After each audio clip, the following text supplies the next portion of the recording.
Cukup sekali kok. Cukup. 28 sekali. Serkia, Mas Agus. Assalamualaikum warahmatullahi wabarakatuh. Waalaikumsalam warahmatullahi wabarakatuh. Ya, pagi semua murid-murid.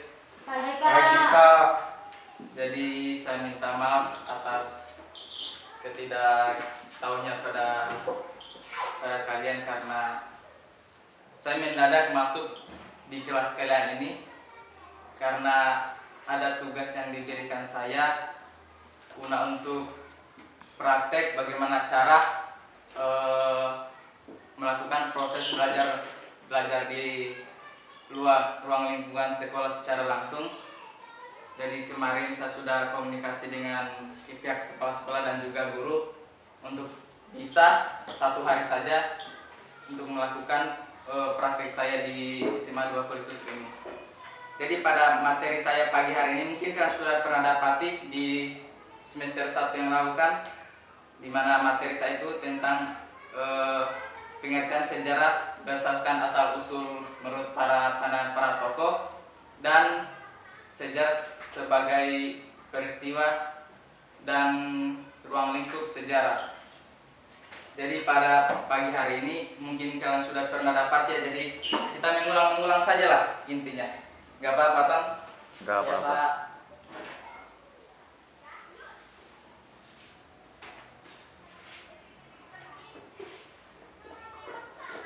Sejarah.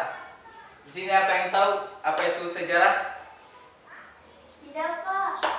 Mungkin banyak yang mengatakan saja bahwa sejarah itu hanya belajar bicara tentang masa lalu. Itu kebanyakan orang yang katakan, tapi memang itu tidak salah ya, memang benar karena sejarah itu menyangkut akan peristiwa yang sudah berlalu.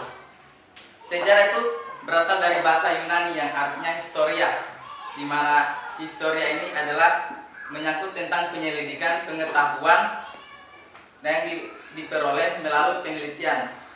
Adapun kata tarik di bahasa Indonesianya, sejarah itu artinya kurang lebih adalah waktu atau penanggalan kata yang lebih dekat dari bahasa atau kejadian yang telah berlalu. Ya, itu bagian dari pengertiannya. Dan juga sejarah juga dalam bahasa Arab itu beda lagi artiannya. Kalau dalam bahasa Arab itu kita kenal dengan kata syajaratun, di mana syajaratun itu artinya pohon. Mengapa di situ pasti timbul kenapa sih? Kenapa sejarah itu dikatakan berkaitan dengan sebuah pohon? Karena di pohon itulah sejarah diartikan sebagai suatu simbol, di mana pohon itu kan memiliki hubungan yang saling terikat dan berbentuk menjadi suatu kehidupan dan dinamika hidup. Suatu simbol yang dimaksud itu ialah bagian-bagian dari pohon tersebut, di mana mulai dari kecilnya kan seperti bibit, kemudian tumbuhlah batang-batang, kemudian ranting, kemudian daun, dan menjadilah pohon yang besar. Seperti itulah juga yang dikaitkan sebagai sejarah, di mana dari suatu peristiwa yang kecil namun menggonjal hingga menjadi suatu peristiwa yang besar dan mengakibatkan pola peristiwa yang di sekitar masyarakat itu menjadi berubah atau pola lingkungannya berubah sehingga bisa menjadikan itu sebagai suatu sejarah. Apakah setiap sejarah itu atau peristiwa itu bisa dikatakan sejarah? Sini ada yang tahu? Apakah setiap peristiwa itu bisa dikatakan sejarah? Tahu tidak? Tahu. Jadi setiap suatu peristiwa itu tidak semua itu bisa dikatakan sejarah. Ada bagian-bagian yang bisa dijadikan peristiwa itu bisa dikatakan sejarah. Contohnya seperti memiliki fakta yang aktual.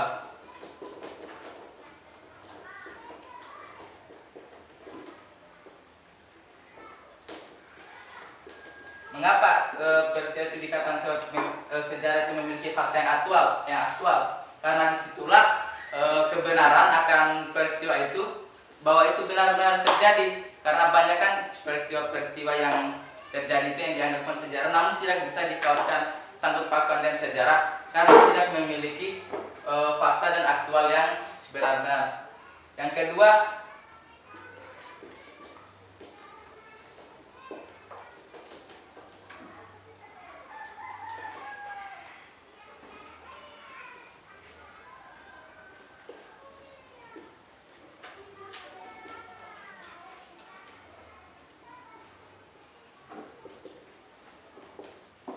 mengubah pola pemikiran masyarakat pada waktu tersebut. Mengapa bisa dikatakan seperti itu?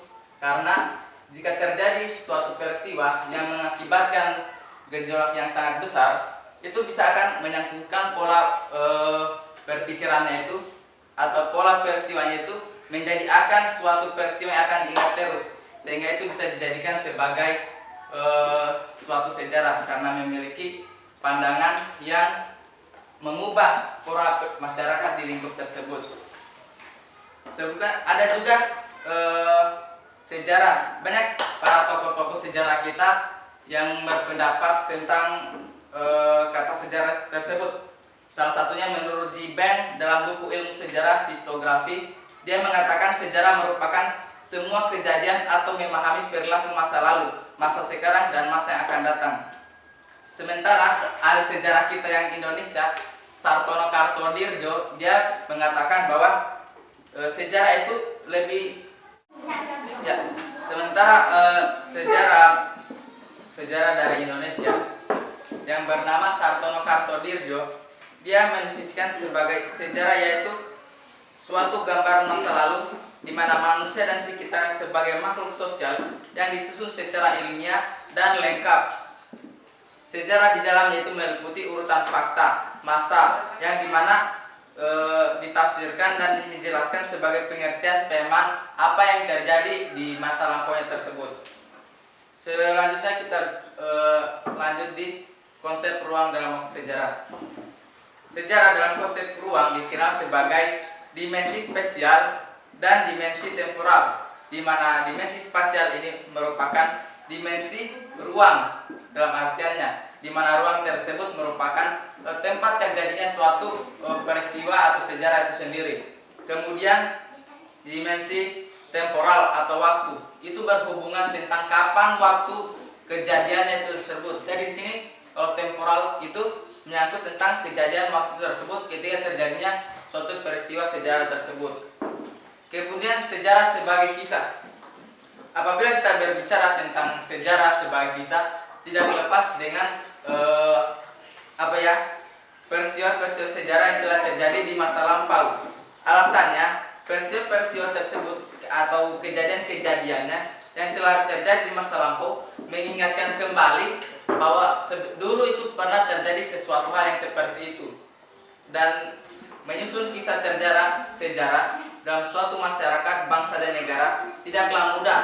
Mengapa? Karena suatu masyarakat, bangsa dan negara itu dipastikan akan meninggalkan jejak-jejak sejarah yang sangat besar. Jadi mungkin cukup sekian materi saya dan besar panjang lebar. Saya tutup dan ucapan Assalamualaikum warahmatullahi wabarakatuh. Waalaikumsalam warahmatullahi wabarakatuh. Oke, terima kasih. Bisa merah ya?